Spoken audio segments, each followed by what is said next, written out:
welcome back to this episode of Beyond the Ballot. With me today is Amelia Womack. She's a British politician and journalist, and formerly the deputy leader of the Green Party of England and Wales.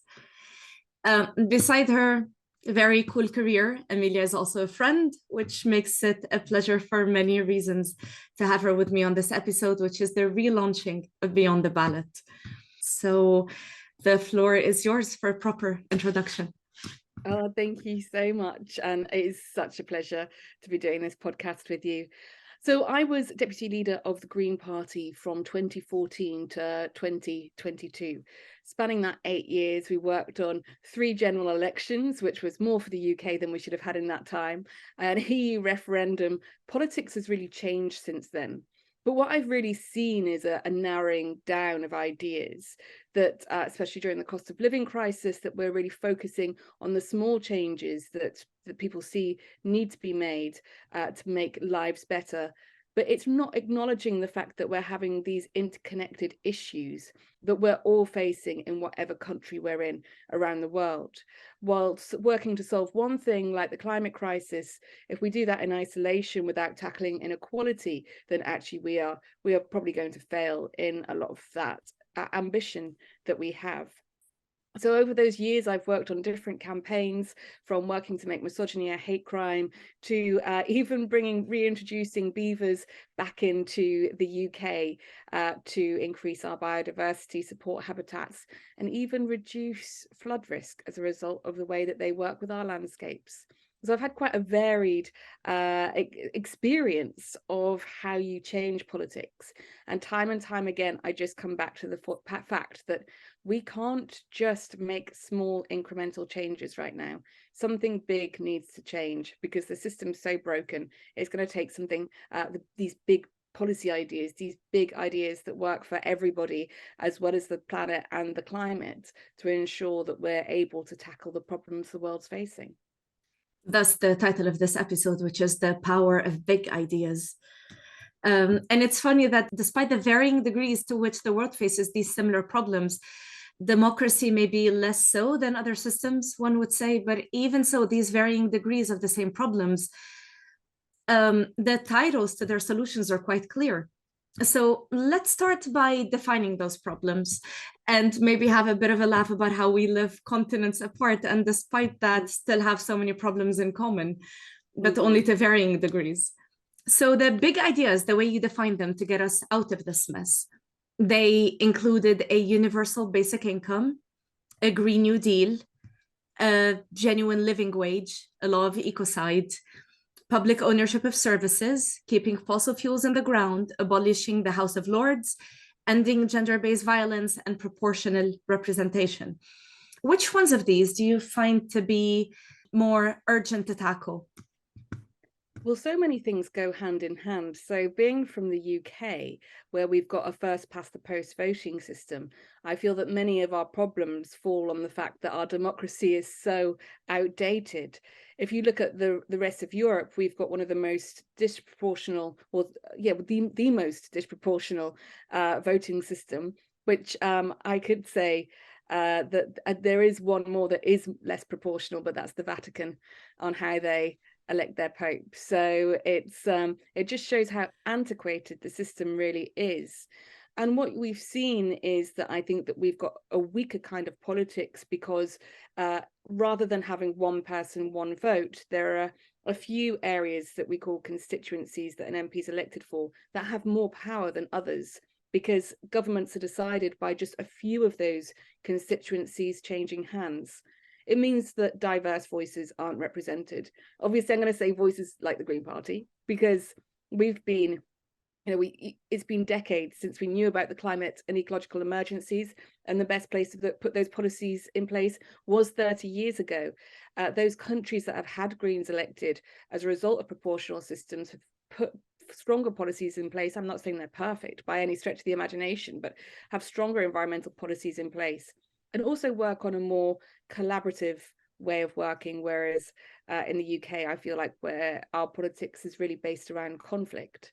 And so things like that, just small, it's a big idea. It would be a radical change in the UK, and it could make a stronger politics that could put in place a lot of those other ideas.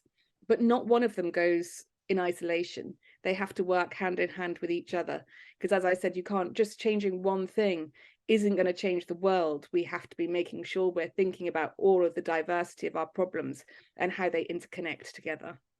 When you say that there was an ecological crisis 30 years ago, are we talking about COP starting 27 years ago? Well, we've known so much about so much about climate change. It was back, the first records of concerns about climate change, I believe, were even further back than our modern understanding. I think there's first references in it.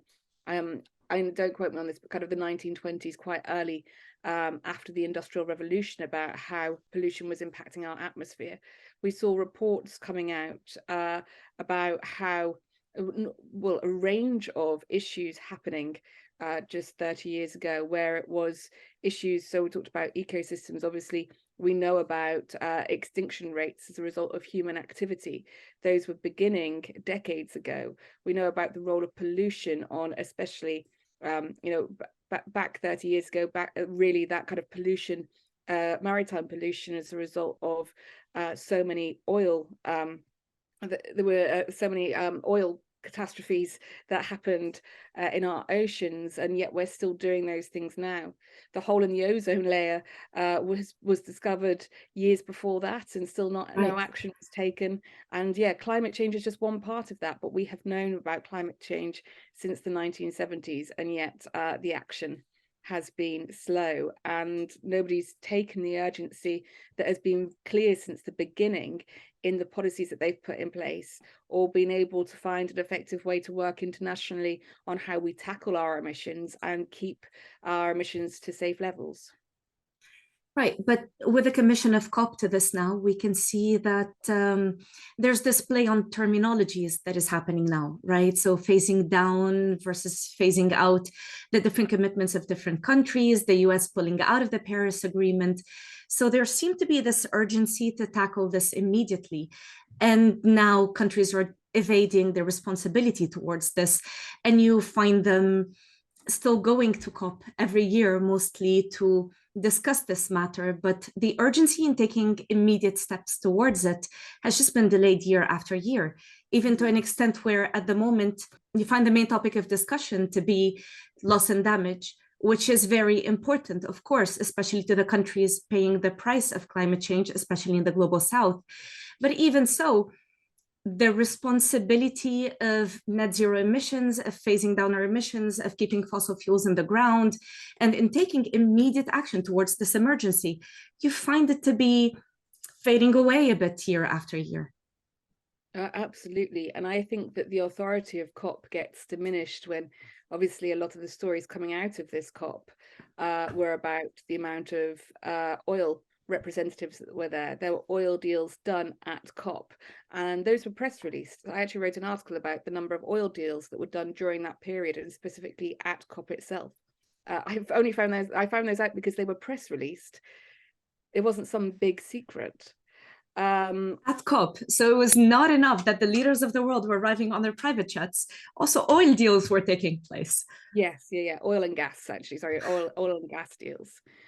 There's been such a dash for gas as a result of the energy crisis in Europe that has meant that new oil gas pipelines are being opened up in Africa and deals being made. So it's a really interesting time for us to be discussing climate when we are, here in the UK, energy prices are increasing beyond anybody, beyond the majority of people's means. The people have been really struggling to keep food on their table and to keep their homes warm with the current wages they have. But a dash for gas isn't the solution. What would be a better solution is things like home insulation and that genuine Green New Deal that I talked about, those policies that mean that we're putting the environmental options as a priority rather than just always falling back on fossil fuels as a default. But And the reliance yeah. on Russian oil has also showed a fundamental flaw in a system that relies on it so much that people are now unable to afford heating their homes anymore. Yeah, absolutely. And I think that that's something that has been really downplayed, especially in the UK, is that the oil price here has always been based on what's happening internationally. It's based on geopolitics. And if it wasn't going to be a problem with Russia, there are many other countries, including Egypt, where we were for COP27, including the UAE, where we'll be for COP28. These countries are the places that are supplying the world with our fossil fuels, and have, I'd say that their priorities probably don't match those that the climate emergency demands. And of course, talking about Egypt and COP, we can't talk about the intersectionality between climate justice and human rights without talking about Egypt hosting COP and what was happening right in Iran, right nearby, and the fact that it was not even mentioned in COP. Like the police was opening fire on peaceful protesters, and that did not seem to be a subject that was tackled or discussed anywhere during COP. In one of the conferences that bring together world leaders, this topic was not mentioned once, or even the human rights violations that happen in Egypt. Absolutely. And I think one of the parts of the proud history of the civil society at COP has been the role of peaceful protest, and how communities use their voices to speak out about what's happening to different groups that often don't have a voice, especially in oppressive societies, Egypt itself being one of them. Some protesters that arrived were arrested before the COP started. One person from India held a sign up in Cairo about the climate, and they were arrested. So we had stamping out of protest in Arrested Egypt for holding a sign about the climate? Yes, yeah. And then So it was not attacking any regime, it was not criticizing anyone in particular, it was regarding the climate. So because I can't remember the translation, so I saw a photo and it is just holding up a piece of paper in Cairo, but it's in Hindi. Well, was it in English or was it in Hindi? No, it must have been in English. But yeah, so he got arrested. His lawyer went to the where he was being held, and the lawyer was also arrested. So in terms of democratic freedom, the story just, it just shows just how oppressive Egypt is and can be. But in terms of women's rights as well, I feel that it's unsurprising that those people protesting for specifically on women's rights was ignored, because I feel like it's an aspect of COP itself of our climate policies that there isn't always a recognition of how women are oppressed around the world, and especially about what that means in countries like Iran. These things are all connected, and the role of women's oppression has a fundamental part in how we should be understanding climate change itself as well. And I think the fact that it wasn't discussed and highlighted, as you said, all of the world leaders there, just shows a complete blind spot to how our world leaders operate. And a failure in the purpose of a conference that was supposed to tackle an emergency, and the way that it seems like it has turned into borrowing more time over and over.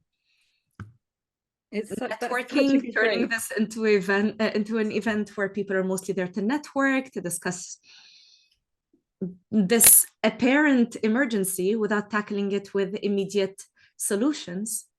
And ultimately, it's just turning into this big event that happens every year. But to think of it as this year was COP27, which means it's been 27 years of a climate emergency since the moment world leaders got together and said there is an emergency that we need to handle immediately. And it's been 27 years of that. And then it happens. Yes. I guess it must be 27 conferences, but 28 years since, because of the COVID pandemic. Right. preventing it. So there's even more time. There was 27 conferences, but the timing is even longer. And I feel that if anything should have taught world leaders about not being prepared for international problems and the importance of collaborating and working together to reduce risk, then seeing the impacts of the COVID pandemic should have been something that made the climate emergency and biodiversity loss, if we lose our Sorry about that. Is she in the room or is she outside, wants to get in? She is, but she tends to bark whenever anyone passes in front of the door outside. That's just her doing her job in protecting the house. Oh, very cute. She's so adorable.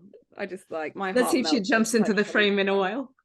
Oh, I'm sorry about that. Cross for that. That's fine. I just can't remember what I was talking about. There was something at the top of my mind by discussing Egypt hosting COP. And it's hard to forget this at some point. Well, we know that Egypt bought these electric buses for people who want to commute through Sharm el-Sheikh. And at some point I was riding one of them and someone had written a message in Arabic on the seat in front of me. And knowing the history of human rights violations, I think I understood why the message was written in Arabic on those seats at a conference where people are expected to be arriving to Sharm el-Sheikh from all over the world. And the message, I can't remember it very exactly what it said, but it was something along the lines of, the people are hungry and the president is mad.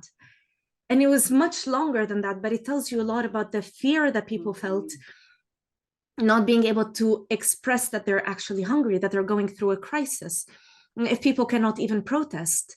So they were looking for secret ways to be able to write those messages to deliver them to people.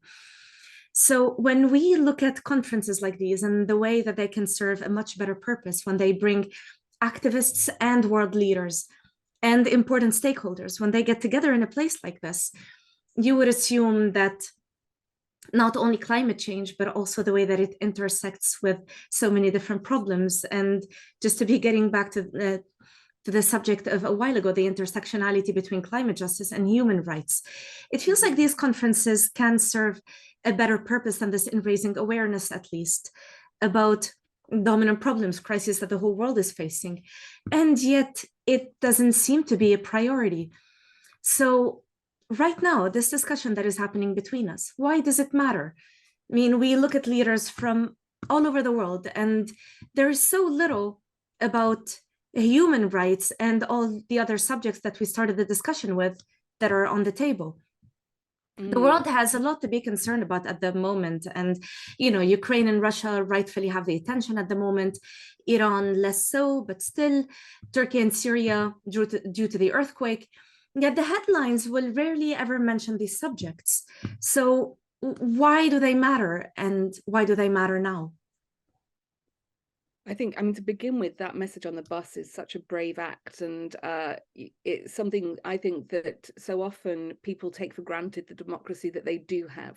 I've already criticized democracy in the UK, but I know that I'm completely in my rights to speak out against my government, and, regularly do. And that's why these conversations are important, because, this I think it's such a beyond the ballot is such an important phrase, because politics just isn't about voting every few years for who you want as your leader. It's about using every form of democracy to make sure that your voice is heard.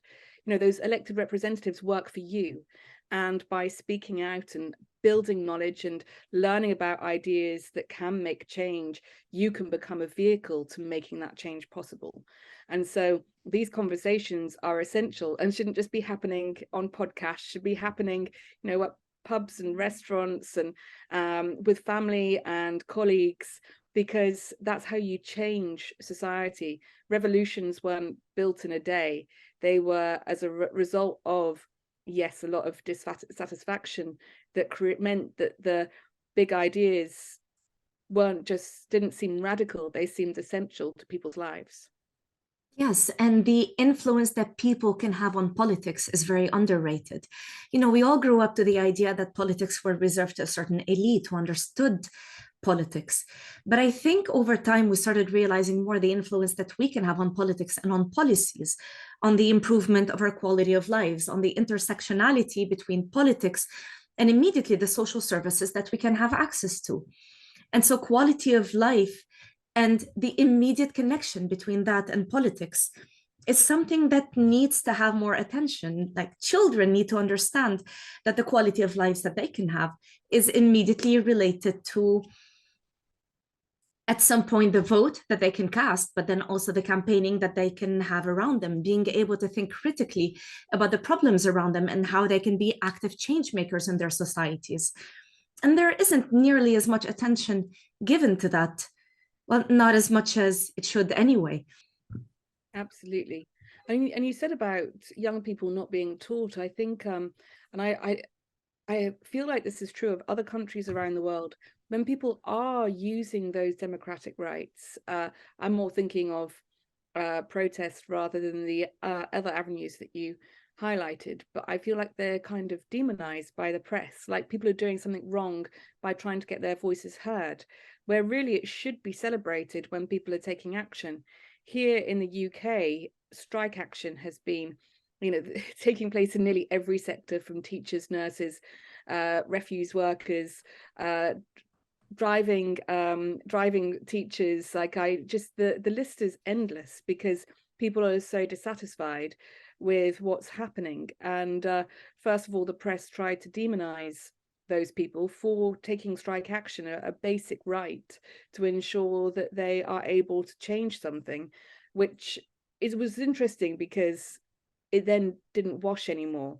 I think as soon as the nurses went out, people weren't going to tolerate the nurses being demonized. But all of these ways that we should be celebrating the wins that we've had historically in every country, whether that's women's rights to vote, whether that is even things like having for countries where there is a basic wage, where we've managed to eliminate, well, not eliminate, definitely not eliminate, but eliminate the kind of slave labor that was predominant across our countries, and slavery itself, that we are celebrating those changes because they were people that managed to change that.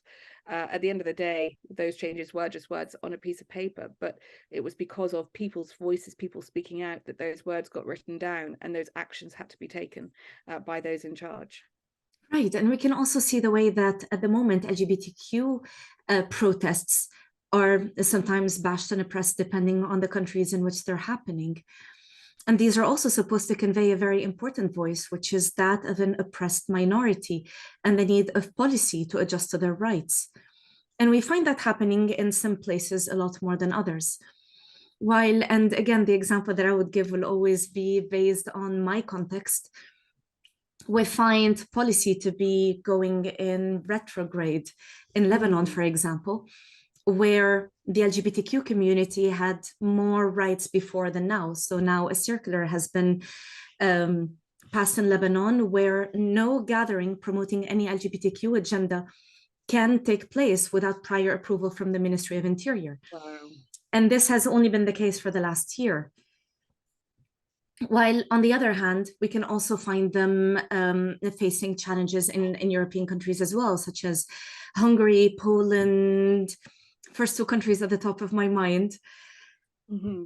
But right, so I mean, the movement is facing its challenges everywhere. And this only goes to show the importance of collective action, of advocacy. The more people you will have supporting them, at first, the media will always bash what seems to be a minority action for the most part, right? Because it's not always easy to break the status quo. Yeah, absolutely. And I think, it's the same for women's rights as well. That's been, women's rights have been rolled back in so many countries on issues like reproductive rights. And, again,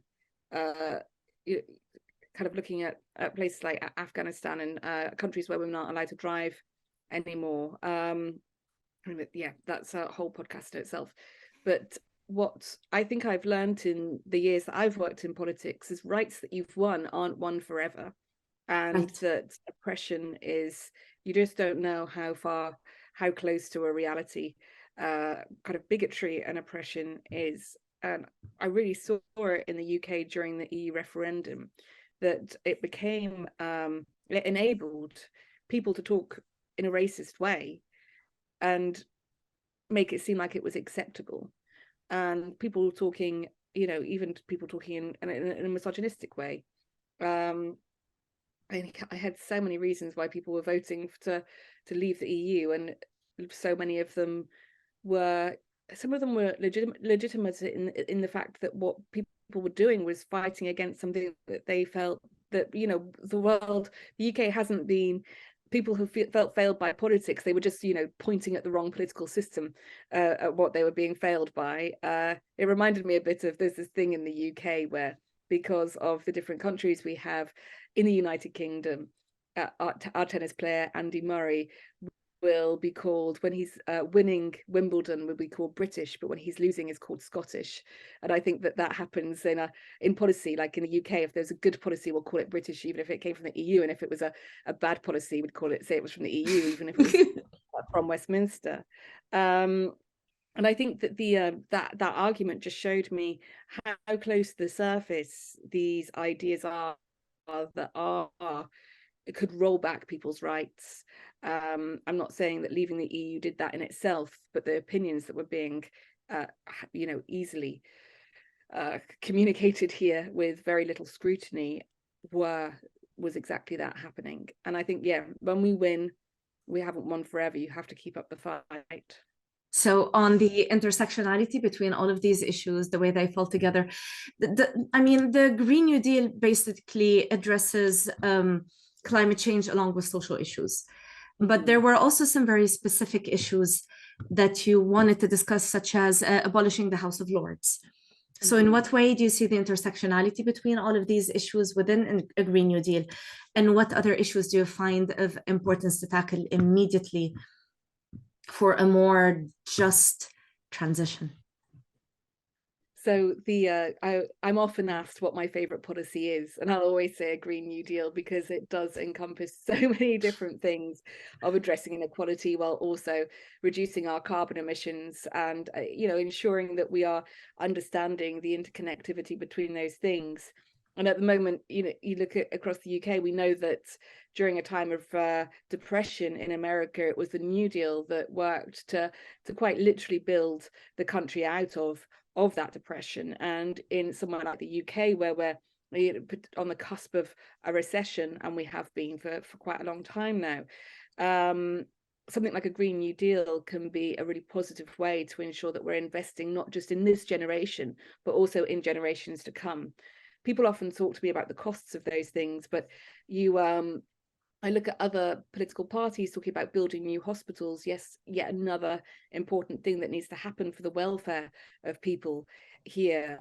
But the upfront costs are then counteracted by the long-term benefits. And what I'd really like to see is that conversation on the environmental aspect. In fact, there was a member of the House of Lords, and I will get to the House of Lords properly in a minute, but Lord Stern set up a report that called the Stern Review, that said that economically it would be better to address climate change now than leave it to the future, because it will actually cost more to address it then. And that's what we talked about COP, that really is what loss and damage is. It's we've resigned ourselves to the fact that the climate emergency is happening, and now we are going to support through financial means countries that are harmed by the climate emergency, when we should have just been using that money 20, 30 years ago to mitigate against the effects of it. So I think the Stern Review came out in 2007. So certainly something that should have been acted on then rather than forgotten about. And so these big ideas, universal basic income, abolishing the House of Lords, it's about how you strengthen democracy so people feel engaged in society. In the UK, our House of Lords is unelected and often filled with the leaving prime ministers, friends, donors. There's no democracy in how that works and operates. And so it really fails people and our democratic systems when we don't acknowledge the fact that our democracy isn't representing people. If people were better represented, they would be looking for ways to support their lives, support their communities, and simple things like a universal basic income in itself is such a simple idea that we can be extrapolating for all communities. So we have a pension, and in the UK we have every child, the parent of every child is given an allowance for that child. But in between, we don't recognise the fact that people do need support on the day to day, and it's actually better for our economy if people aren't again, this actually ties into kind of mental health aspects of how we stop the mental health crisis that we have around the world as well. When people are financially supported, they will work better in society, and actually, they will spend that money. So it's better for the economy, not that promoting growth as a way of changing everything. But and this reminds me of something. I recently heard it. It was someone was saying all politics are mental health politics, because whatever improvement of policy you're working on, if it contributes towards improvement of quality of life, then automatically it is improvement of mental health. Interesting. Yeah. And what the mental health crisis stops people being able to do, it's just been so unprioritized, unaddressed around the world. But yeah, these interconnected issues, I think if we're just looking at the Green New Deal on its own, that could make quite a radical change. But if when we're talking about social justice, having a strong democracy, ensuring that people are looked after and supported, there are many different ways that we can create something better. It isn't just going to be one policy alone. And I often think about architecture. So if you're going to build a building, sometimes an architect needs to knock the whole thing down and start again. And if you look at the world or your country or even your local community and how it works now, if you were just going to knock the whole system down and start from scratch, we wouldn't build what we had now. We would build something that enabled communities to thrive, or countries to address these 21st century issues that our politics has been gradually built over the years on top of each other, and it just doesn't understand the challenges of the 21st century, right? Whether that's climate change or even things like digital rights. What would we build in its place? And I think that maybe less radical than knocking the whole system down is what system would we build in its place that makes the old system redundant. But I think that starting from scratch and not being complacent on the fact that we're living at a time of political failure, not necessarily through the fault of those operating in those systems, often as a result of the faults that we are institutionalized into something that's not working. Right, and it is a whole system that we need to rethink, but at least we have a draft of something that we can build on. Any concluding thoughts? Yes, I just wanted to reiterate the section of remembering your own power. And if any message, if anything from this podcast has resonated, I hope it's that engaging in politics isn't just about voting, it's about taking action in other ways. So if you're frustrated with how things are operating, just never forget your own power. Your own power is the way that change will happen, that you can inspire others to take action, and that we can actually change how things work and operate. Thank you, Amelia. It's been such a pleasure to have you with me here and to see you again. It's been amazing. Thank you so much.